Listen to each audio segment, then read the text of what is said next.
నిన్ను పోషించే విషయంలో శ్రద్ధ కలిగి ఉన్నాడు. 2, నువ్వు పడిపోకుండా నడిపించే విషయంలో నేను శ్రద్ధ కలిగి ఉన్నాడు. 3వది, నీ నూతన పాత్రగా చేయాలని, కొత్త పాత్రగా, పరిశుద్ధమైన పాత్రగా చేయాలని ఆయన శ్రద్ధ కలిగి ఉన్నాడు. మనిషి ఎలా ఉన్నాడు ఇప్పుడు చెప్పాను. ఒకటేమో దేవుని పని, దేవుడి చేసి చెప్పాడు. 2వదేమో మనం ఏం చేస్తున్నామని చెప్పాడు. 3వది ఏం చేయని చెప్తున్నాడు. ఇప్పుడు మనం ఏం చేస్తున్నామంట? నీ పట్ల శ్రద్ధ కలిగి ఉంటే, శ్రద్ధగా ఉంటే, శ్రద్ధ కలిగి ఉంటే, శ్రద్ధగా ఉంటే, నీ పట్ల బాధ్యత కలిగి అన్ని చేస్తా ఉంటే, కొత్త పాత్రలు చేయాలని ఆశ కలిగి, నీ పట్ల శ్రద్ధ కలిగి, నీలో ఉన్న మస్తంతా తీసివేసి మళ్ళీ అంతా తీసివేసి నిన్ను పరిపూర్ణ పాత్రగా చేయాలని యేసు ప్రభు ఆశపడుతూ ఉంటే, యేసు ఆశపడుతూ ఉంటే మరి నువ్వేం చేయాలి? నువ్వేం చేయాలంటే అతను అన్నాడు, అయ్యా నేను వారి కోసం ఎంత ప్రయాసపడుతున్నాను,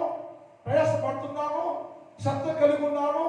కానీ వారిలో ఎవరైనా అయ్యా నాలో మస్తుందయ్యో, మల్యం ఉందయ్యో, దోషం ఉందయ్యో, భద్రం ఉందయ్యో, ఈ లోక సంపద భూలో సంపద ప్రతి మాలిన్యాన్ని కలిగి ఉన్నానయ్యో, నాలో ఉన్న మలినాన్ని శుద్ధి చేయయ్యో, బాగు చేయయ్యో, పాత్ర చేయయ్యో, మీ సన్నిధిలో వాడబడే మంచి పరిశుద్ధమైన పాత్రగా చెయ్యాలి ఎవరైనా ప్రార్థన చేస్తారేమో అంటే అది చెప్పాడు. అందరూ హృదయపూర్వకంగా ప్రార్థన చేసేవారు లేరట. ఏం చేశారంటే వారు మంచాన్ని పడుకుని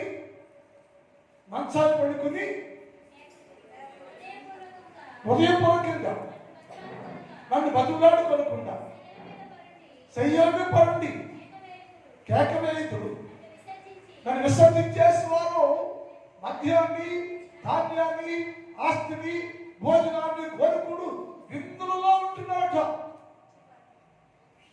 నీ దగ్గర దోషం ఉంది, దోషం కడిగేసుకోవాలి, శుద్ధి చేసుకోవాలి, చేసుకోవాలి. ఏం చేయాలంట? దోషం ఏం చేయాలి?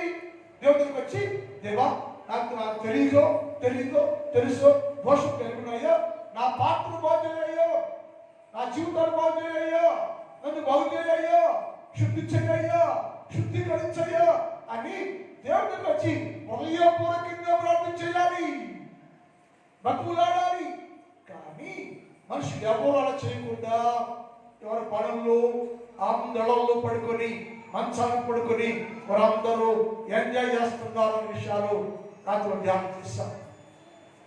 ఎస్ అంటున్నాడు, ఎలా ఉండే ప్రజలంటే ఇంత శ్రద్ధ కలిగి నేను ఇంత చేస్తే మనుషులు ఎవరు కూడా ప్రయోజనకరంగా లేరని అన్నాడు. ఇంత శ్రద్ధ కలిగి నేను, ఇంత బాధ్యత కలిగి నేను, వారి పట్ల శ్రద్ధ రెస్పాన్సిబిలిటీ కలిగి చేస్తుంటే ప్రజలు ఎలా ఉన్నారంటే ప్రజలందరూ ప్రయోజనం లేదు, విల్లువ లేదట. విల్లు అంటే బాణం ఉంటే యుద్ధానికి వెళ్ళేవారు, విల్లుంటేనే యుద్ధంలో విజయాన్ని పొందగలడు. విల్లు చేతిలో ఉండి యుద్ధానికి వెళ్తే జయవంతం వాడికే ప్రాణాలు పెట్టాడు, ప్రాణాలు తీస్తాడు. అలాగే నేనయ్యా వారి కోసం ఎంత పోరాటం చేసి ఇంత జీవిస్తూ ఉంటే వారందరూ ఎలా ఉన్నారంటే ప్రయోజనం లేని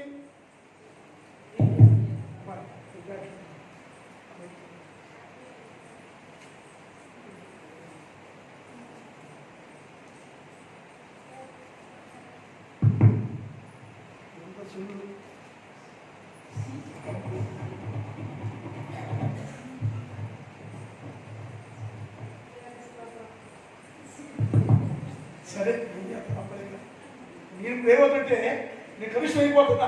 ఎందుకని నేను ఎవరైనా వాడిని ఏది వాడను,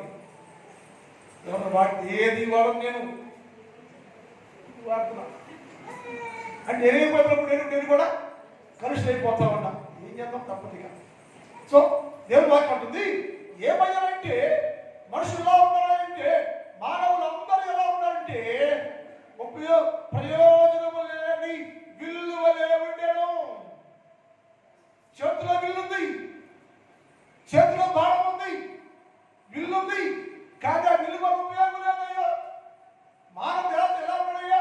నాలాగుండయ్యా, నాలాగుండయ్యా, నా వలనుండయ్యా, నా మాట వినయ్యా, నాతో ఉండయ్యా అని చెప్తే మనుషులంటే దేవుని తిరస్కరించేసి, దేవుణ్ణి విసర్జించేసి, దేవుని మాట తీసివేసుకుని, దేవుని మాట తీసివేసుకుని దేవునికి లోపడకుండా మనుషులందరూ ఎలా ఉన్నారంటే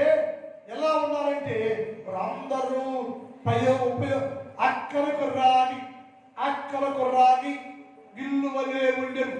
మన పిల్లలు పడతారు, మనకి ఏమంటాం? మంచి భోజనం పెడతాం పిల్లలకి. ఎందుకు పిల్లలతో ఎందుకమ్మా అక్కడ ఏమంటారంటే అది ఆ కాలు అక్కడని కదా. తల్లిదండ్రులు ఏమంటుంటే పిల్లలు పెద్దడైపోతే పెద్దోళ్ళు అయితే కాలికి చేతికి అక్కడికి వచ్చి పనిచేసి గొప్ప సంపాదించాలి అనుకుంటారు పిల్లలు తల్లిదండ్రులు. అంటే తండ్రి కోరుకోవాలి ఏంటి? నా పిల్లలు నాకు ఒక ప్రయోజనం ఉండాలి, అక్కడ రావాలి అని ఆ బిడ్డకి మంచి ఆహారము వేసేవాడు. నేను వారికి మంచి పోషకాహారం పెట్టాను, పోషకాహారాన్ని పెట్టాను, పడిపోక నిలబెట్టాను. కానీ నాకు వారు అక్కడకు రాని ప్రయోజనం లేని పిల్లల వల్ల ఉన్నారు. అక్కడ రాని ఉపయోగం వారిగా ఉన్నారయ్యో. ఎందుకయ్యా అన్నాడు. ఏం చేశాడు? సంవత్సరం కాపాడలేదా? సంవత్సరం దీవించలేదా? ఈ సంవత్సరం నేను చేయలేదా? అన్ని చేశానే, డబ్బిచ్చానే, ఆస్తి ఇచ్చానే, పొలం ఇచ్చానే, పంటిచ్చానే, పోషించానే, అన్ని ఇచ్చా కదా. ఎందుకు నా పిల్లలు అక్కలకు రాని విల్లు వలె ఉన్నాయో, ఉపయోగపడుకోని వారుగా, ఒక ఉపయోగం లేని వారుగా ఉన్నాడు. కారణం ఏంటయ్యా? ఎలా ఉన్నారంటే అక్కలకు రాని విల్లు వలె ఉండేది. హోషేయ గ్రంథం 7వ అధ్యాయం 16 చూద్దాం. హోషేయ 7:16. వారు తిరుగుదురు కానీ వారు తిరిగి వస్తారు కానీ సర్వోన్నతుడైన దేవుని ఎదురు తిరిగి రారట. వచ్చేవాడు వస్తున్నాం, రమ్మన్నాడు కాబట్టి, అయ్యగారు పిలిచాడు కాబట్టి వస్తున్నాం. ఎలా అంట? వారు వస్తారు కానీ సర్వోన్నతుడైన దేవుని ఎదుగు హృదయపూర్వకంగా రారు. సర్వోన్నతుడైన దేవుని యొద్దకు హృదయపూర్వకంగా రారు. ఎందుకు రావాలంటే రావాలి కాబట్టి, రమ్మన్నాడు కాబట్టి, సంవత్సరాలతో కూటం కాబట్టి, ఈ సంవత్సరాలతో కూటికి వెళ్ళాలి కాబట్టి అలా వస్తున్నా. కానీ హృదయపూర్వకంగా నా దేవుడు యేసయ్యా అని పెంచేవాడు, పోషించేవాడు, దీవించేవాడు, నేను పడిపోకుండా పట్టుకుంటూ ప్రతి రోజు నా చేతులు పట్టుకుని నడిపిస్తున్నాడు నా దేవుడు. నన్ను నా కుటుంబాన్ని బహుగా ప్రేమించి దీవిస్తున్న దేవుడు యేసుప్రభువయ్యా అని వారు సర్వోన్నతుడైన దేవుడు తిరగక వారు అక్కరకు రాని విల్లు వలె ఉండెను. వారు ఎవరు? దేవుని ప్రజలు, ఇశ్రాయేలీయులు, మనందరము ఎలా ఉన్నామంటే అక్కరకు రాని. మన పెద్దోడయ్యాడు, తల్లికి ఉపయోగం లేదు, తండ్రికి ఉపయోగం లేదు. మన పిల్లలమే, యేసయ్య పిల్లలమే, గుడికి వస్తున్నాం, ప్రార్థన చేస్తున్నాం, పాటలు పాడుతున్నాం, రక్షణ పొందిన వారమే. కానీ మన దేవుడు ఉపయోగకరమైన జీవితం పొందని ఉంది. యేసు ప్రభుకి ఉపయోగం లేకుండా, ప్రయోజనం లేకుండా అక్కడికి రాని కుమారులాగా చేతికి కాలికి అక్కడికి రాని వ్యక్తిగా నిండుంటే యేసయ్య అన్నాడు, ఆహారం ఇచ్చాను, దీవించాను, సహాయం చేశాను, నేను చేశాను, మరి ఏది కోరుకుంటే ఇచ్చాను నేను. అయితే మరి ఎలా ఉన్నారంటే ప్రజలు ఎలా ఉన్నారంటే అక్కరకు రాని విల్లు వలె. ఉపయోగం విల్లు పెట్టుకుని, బాణ పెట్టుకుని, ముర్ర పెట్టి యుద్ధానికి వెళ్తే, ఆ యుద్ధానికి వెళ్ళాక నీ విల్లు పని చేయకపోతే చేతిలో విల్లు ఉంది చూసేవారు కనబడుతుంది. చేతులకి ఎంత ఉందంట, వారి చేతిలో విల్లు ఉందయ్యా, బాణం ఉందయ్యా, విల్లు ఉందయ్యా, బాణం చూసేవారు కనబడుతుంది. కానీ ఆ విల్లు ఎక్కి పెడితే వీళ్ళు సాతానికి ఎదురు పెడితే, ఎక్కువ పెడితే, దాన్ని కొట్టలేకపోతే, దాన్ని జయించలేకపోతే, ఓడిపోతే నీ వలన తండ్రికి అని ఉపయోగం ఏమి లేదు. అక్కడికి రాని కుమారుల గుండా నువ్వు అక్కడ రానప్పుడు విశ్వాసం ఎందుకు రాముడు యేసు ప్రభుకి అక్కడికి చేసేవారుగా, అవసరం ఇచ్చేవారుగా, యేసుకు ఉపయోగపడేవారుగా, యేసు క్రీస్తు ప్రభుకి ఉపయోగపడేవారుగా ఉండాలి. మనం యేసు ఎలా ఉండాలని ప్రజలు 2020 సంవత్సరంలో నీ ప్రజలు ఎలా ఉండాలయ్యా అంటే, నా చెల్లయ్యా అక్కడకు రాని విల్లు వలె ఉండెను. ప్రయోజనం లేని బిడ్డలుగా ఉండాలయ్యో, ఉపయోగం బిడ్డలుగా ఉండాలయ్యో, నిష్ప్రయోజనమయ్యో, వారి వల్ల ఏ లాభం లేదయ్యో, వారి పట్ల ఎంతో శ్రద్ధ ఎదుర్కొన్నాను నేను. అనుదినం నేను వారి పట్ల ఎంతో శ్రద్ధ కలిగి అన్ని సమకూరుస్తున్నాను నేను. కానీ అక్కడకు రాని విల్లు వల్లే ఉండాలి. విల్లు ఉందయ్యా, అది విల్లే చేతుల్లో ఉంది, దాన్ని తీసుకున్నాను యుద్ధానికి పోతే, దాన్ని తీసుకుని సాతాను మీద దాడి చేస్తుంటే ఆ విల్లు విరిగిపోయిందయ్యా, జరుగుతుందయ్యా, దాని విరుతం లేదయ్యా, ఒరుగుతుందయ్యా, యుద్ధం ముందు పోరాటంలో విరిగిపోయిందయ్యా. విరిగిపోయే జీవితం కలిగి ఉండాలి. ఎలా ఉండాలంటే యుద్ధం జయించేవారిగా ఉండాలి, యుద్ధంలో విజయం తెచ్చేవారిగా ఉండాలి, ఉపయోగపడేవారిగా ఉండాలి. యేసు క్రీస్తు బిడ్డగా ఉండే నీవు నీ మీదకి సాతాను దాడి చేస్తే తను జయించి ఈ పాపాన్ని జయించేవారిగా యుద్ధంకు ఉపయోగపడే విల్లుగా ఉండాలి.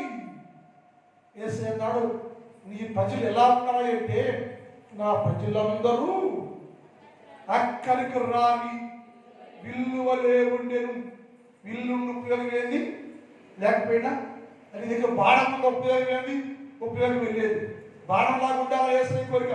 నీ బాణం అంటే ఎవరి కాలంలో పుట్టిన కుమారుడు బలవంతుని చేతిలో బాణము లాంటి వారి కుమారుడు అయితే, ఆయన కుమార్తె అయితే, ఆయన చేత పోషించబడుతుంటే, ఆత్మీయంగా శారీరకంగా బలం కలిగి ఉంటే, దేవుడు సన్నిధిలో ఎలా ఉండాలంటే ఉపయోగపడే బాణంగా ఉండాలి. కానీ అక్కడకు రాని, ఉపయోగం లేని, పనికి రాని విశ్వాసిగా ఉండకూడదు. పనికి వచ్చే పాత్రగా, విలువైన పాత్రగా, నిజమైన క్రైస్తవ జీవితాన్ని కలిగిన వారుగా పరిపూర్ణంగా ఉండాలి. 78వ కీర్తన 57 చెబుదాం. 78వ కీర్తన. అమ్మా, తమ పితరుల వలె వారు వెనుకకు తిరిగి ద్రోహులైని చౌకించు విల్లట. అంటే చౌకించు అంటే కొట్టగానే ఊడిపోతుంది. దాని చెబుతి లేదు, స్టామినా లేదు, చౌకిస్తాం, ఊగుతూ ఉంది. కింద కడితే ఎట్లా విల్లు గట్టిగా ఉండాలి. కాదంటే చౌకించు విల్లు పనికి రాకపోయినట్లుగా వారు పనికి రాకపోయారయ్యా. తిరిగి వచ్చి సిద్ధంగా వచ్చి యుద్ధములో ఉన్నామేమో. యుద్ధములో నుంచి మేము కొత్త సంవత్సరం ప్రయాణం చేయాలి. కొత్త సంవత్సరం వెళ్ళాలంటే నీకు ఏదైనా ఆటంకంగా ఉందో అన్ని చేయించాను, వాటిని చేయాలి, వాటితో యుద్ధము చెయ్యాలను. యుద్ధం చేయడానికి శక్తి లేక, సామర్థ్యం లేక, స్టామినా లేక, ఏమి లేక ఉపయోగమే లేని వ్యక్తిగా నువ్వు ఉంటే, అక్కడ విల్లులాగా ఉంటే ఆ విల్లంట చదువుతుందట, వడుగుతుందట. విల్లు శక్తి లేదు, బలం లేదు. ఏమయ్యా, నా బలమే లేదా, ఆహారం కట్టలేదా, ఆహారం కట్టాను కానీ ఎందుకయ్యా జోకిస్తా ఉందయ్యో, ఎందుకయ్యా శక్తి లేదయ్యా, ఎందుకు ఉపయోగపడి ఇల్లు తయారైపోయానేమో అంటే యుద్ధంలో ఏమవుతాడు? యుద్ధంలో జోకించే బాగా ఉంటే యుద్ధ రంగంలో పోరాటము చేయదు. సాధారణ యుద్ధం చేస్తున్నాడు, సాతాను పోరాటం చేస్తున్నాడు. సాతాను జయించాను, సాతాను జయించాలి, లోకాన్ని జయించాలి, పాపాన్ని జయించాలి, శరీరాన్ని జయించాలి. ఈరోజు ప్రతి ఆశ, నేత్రాశ, శరీరాశ, జీవితం జయించాలను, వడించాలను. వడించంటే చవికించే బాణంగా విల్లుగా ఉండకూడదు.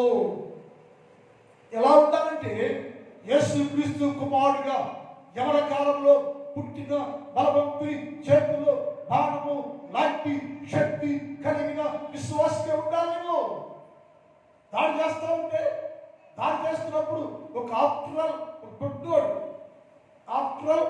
బుడ్డోడు గొర్రెలు కాసుకుంటున్నాడు, ఎక్కడో ఉన్నాడు. గొర్రెలు కాసుకుంటా ఎక్కడో ఉన్నాడు. ఎత్తుకు దిగాడు. వాడు చూసి అందరూ నవ్వాడు. అందరూ ఆడ బుల్యాత బహుగా నవ్వాడు. కానీ యుద్ధ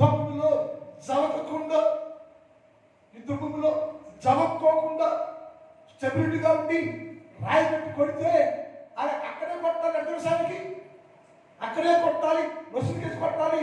దానికి ఎలా తెలిసిందంటే ఆత్మదేవుడు వాళ్ళలో ఉండేను.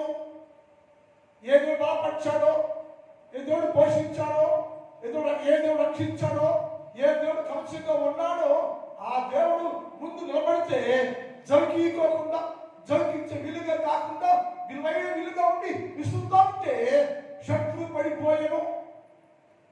నా జీవితాలండి పరిపూర్ణ పరిశుద్ధులు కాలేకపోతున్నాం,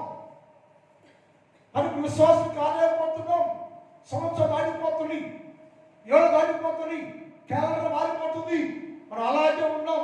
కాబట్టి జవకించే విశ్వాసిగా ఉన్నావు నువ్వు. యేసు అన్నాడు, నీ ప్రజలు ఎలా ఉన్నాయంటే నా ప్రజలు అందరూ జవకించే విశ్వాసంగా ఉన్నారయ్యా.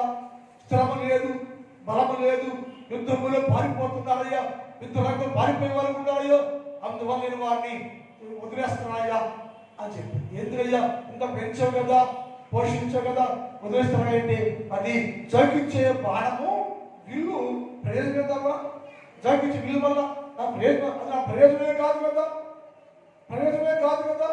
అక్కడ నా ఇల్లది ఉపయోగం పాత్ర నాకెందుకయ్యో పడేస్తున్నాను అడిసయ్యా అని. పడలేకోకుండా ఉండాలంటే నువ్వేం చేయాలంటే దేవుని తట్టు తిరగాలి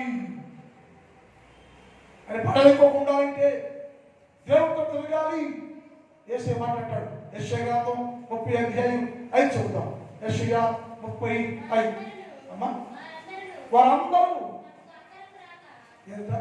యేసే మాటది, వారందరూ నాకు ఉపయోగమే లేక. మరి ఎవరు? నేను పెంచిన వారే, నేను పోషించేవారే, వారి ఆహారం పెట్టాను నేను, పోషించాను నేను. శ్రేష్ఠమైన ఆహారం, మధుర ఆహారం పెట్టి దినదిన వారు పెంచి పోషిస్తున్నా, కాపాడుతున్నా నేను. పడిపోకుండా తొట్టుకోకుండా చుట్టూ శ్రద్ధ కలిగి కాపాడుకుంటూ ఉన్నాను నేను. అయితే వారందరూ అక్కడకు రాని సహాయం కలను ఏ ప్రయోజనం లేని వారికి ఉన్నారు. అక్కడికి రాక, సహాయపడక, ప్రయోజనం లేక నిష్ప్రయోజనంగా ఉన్నారు అని లేఖనాల్లో రాయబడి ఉంది. దేవుని పిల్లలారా, ఒకవేళ ఇప్పటి వరకు అక్కడ రాని కుమారులాగుంటే, నిష్ప్రయోజనంగా ఉంటే, పరిజ్ఞాన వాడుగా ఉంటే, పరిజ్ఞాన వ్యక్తిగా జీవిస్తూ ఉంటే, దేవా వయసు అయిపోతుంది, జీవితం అయిపోతుంది, నీకు కావాలి, నాకు నీతో ఉండాలి, నేను నువ్వు నీతో ఉంటే బలంగా ఉంటావయ్యో, నీతో ఉంటే స్థిరంగా ఉంటావయ్యో, నీతో ఉంటే అనేక దీవులు పొందుకుంటావని గ్రహిస్తే ఏం చెప్తే అక్కడికి వచ్చి బిడ్డగా ఉండాలి. అలా ఉండాలంటే ఏం చేయాలా? ఇంట్లో మనసు మీద ఉండకూడదు, విలాసాల్లో ఉండకూడదు, సన్నిధిలో ఉండాలి. నీ సన్నిధి యేసు కలిగిన చోటుది. ఇక్కడికి వచ్చి దేవా నేను పోషించవయ్యా, అయినా కానీ నేను తొట్టుతూనే ఉన్నాను, నేను అక్కడ కాని వాడుకున్నాయో నా వాళ్ళకి ఉపయోగం లేదయ్యో. నువ్వు మనిషికి ఉపయోగం అవసరంలా, మనుషులకి ఉపయోగపడే వాళ్ళకి ఉంటే ప్రయోజనం ఏమి? నువ్వు యేసుకు ఉపయోగపడాలి, యేసు సేవ ఉపయోగపడాలి. యేసు క్రీస్తు ముందు ఉపయోగపడే పాత్రగా, ఉపయోగపడే యేసు ప్రభుకి ఉపయోగపడే వ్యక్తిగా ఉంటే నీ జీవితము శ్రేష్టంగా మార్చబడుద్ది.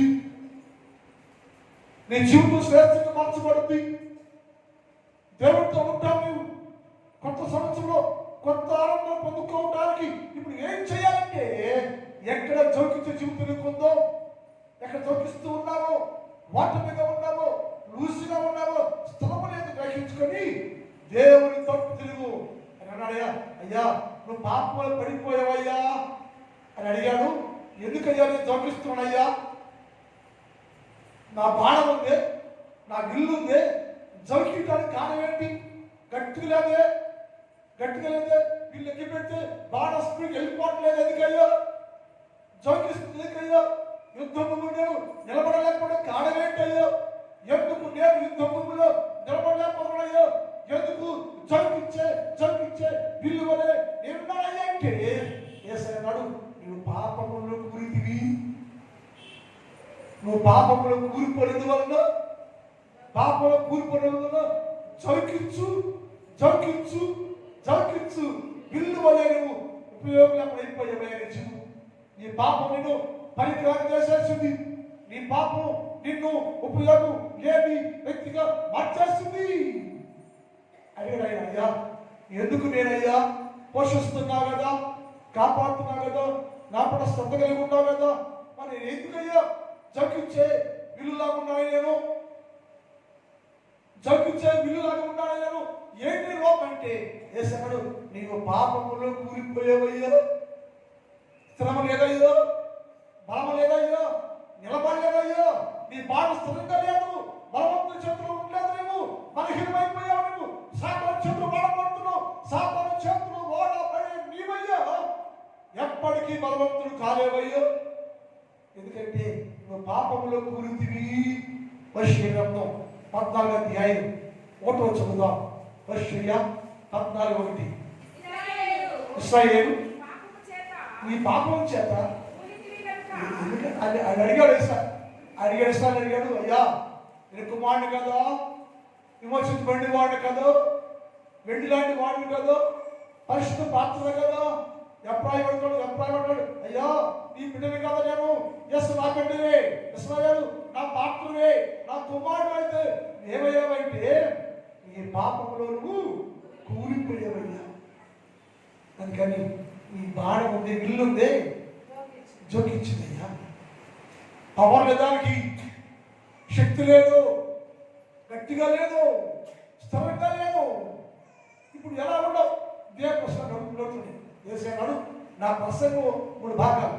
ఒకటేమో యేసు ప్రభు నీకేం చేశాడు, రెండేమో నువ్వేం చేస్తున్నావు, ఎలా ఉన్నావు, మూడో చెప్పడు నువ్వేం చెయ్యాలని చెప్పి చివరిగా సాయంకాలం మాట్లాడతాను గురించి నువ్వేం చెయ్యాలనేది అన్నాడు. ఏం చేస్తాడు? ఎలా ఉండవయ్యంటే జోకించే బాణంలాగా విలులాగా ఉండవయ్యా ఒకటి. రెండోదేమో దేవుని తట్టుకి తెలక్కోకుండా ఇంట్లోనే పడుకున్నావయ్యా రెండు. మూడోది నీ పాపంలో కూలిపోయావయ్యా. పాపంలో కూలిపోయి అంత బాగున్నాను నేను, అన్నీ బాగున్నాయి, ఏ పర్వాలేదు, ఎన్ని సంవత్సరాల ముందు దాటిపోతానని అనుకుంటున్నావు. నువ్వు కూలిన సంగతి అర్థం కావట్లేదు.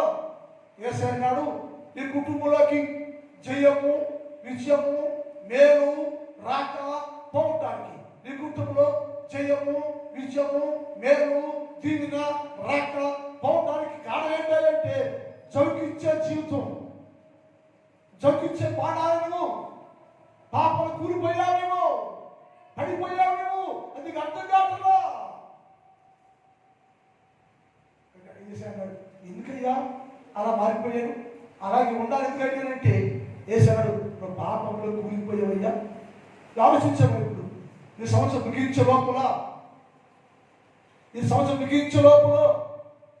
ఎక్కడ కూలిపోయావో, ఎక్కడ పడిపోయావో, ఎక్కడ వగిపోయావో, ఎందుకు చౌకిస్తున్నావో ఆత్మ పరిశీలన చేసుకోవాలి, పరీక్షించుకోవాలి. యేసయ్య మాట సమాధానం చెప్పాలి. యేసయ్యనాడు, నువ్వు ఎలా ఉండవయ్యా నా దృష్టిలో అంటే నువ్వయ్యో పాపం కూలిపోయావయ్యో, జోకించేటువంటి బాణంలాగా విలువలు ఉండవయ్యో చెప్పాడు. ప్రతి మనిషి దీన్ని ఆలోచించేయాలి. ఇక రెండు శుద్ధీకరణ గుడికి అంటారు.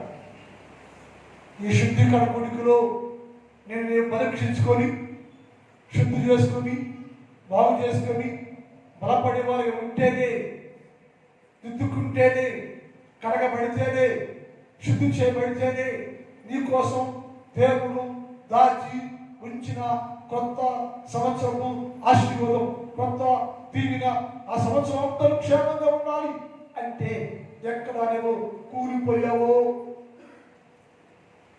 ఎందుకు తగ్గిస్తున్నావో ఆలోచన కలిగిన వారిగా ఉండాలని మనం చేస్తున్నాం. ప్రార్థన చేద్దాం. మిగిలిన భాగాన్ని ప్రార్థన చేద్దాం.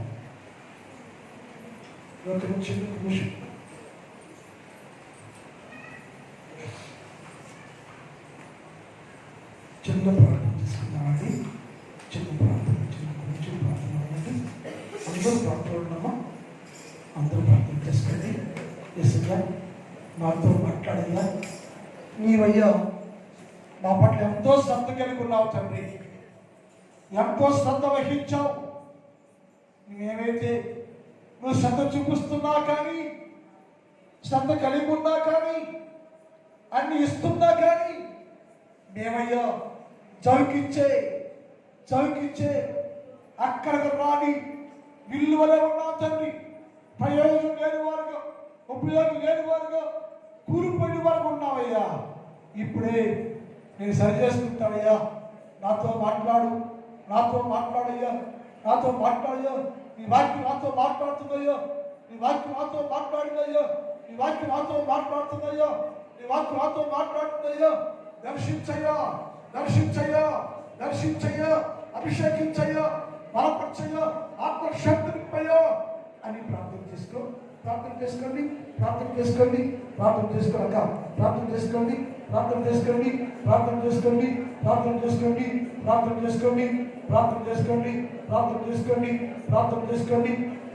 అందరూ ప్రార్థనలో ఉండండి. ఎవరు మానకూడదు ఆహారం గారు వచ్చి ప్రార్థన చేస్తారు. అందరూ ప్రార్థన చేసుకోవాలి. అందరూ ప్రార్థన, యవనస్తులు, స్త్రీలు, పురుషులు, చిన్నవారు, పెద్దవారు అందరూ కూడా ఎలా ఉన్నా పరీక్ష తీసుకో. చౌకించే వ్యక్తి బాగా విలువగా ఉంటే దేవా బలమైన చెయ్యయ్యా, బలపరచయ్యా. ప్రార్థన చేసుకోండి అమ్మా. ఎందుకో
హల్లెలూయా యేసయ్యా, హల్లెలూయా యేసయ్యా. తండ్రి దేవుని ప్రేమ, కుమారుడు యేసుక్రీస్తు వారి కృప, పరిశుద్ధాత్మ దేవుని యొక్క అన్నిటి సహవాసం ఇప్పుడు ఎప్పుడు ఎల్లప్పుడు సదాకాలము అందరి తోడే ఉండను గాక. ఆమేన్. ఆమేన్. ఆమేన్. హల్లెలూయా. హల్లెలూయా. హల్లెలూయా. హల్లెలూయా. మొదలండి క్షేమ వెళ్ళండి. భోజనం చేసుకుని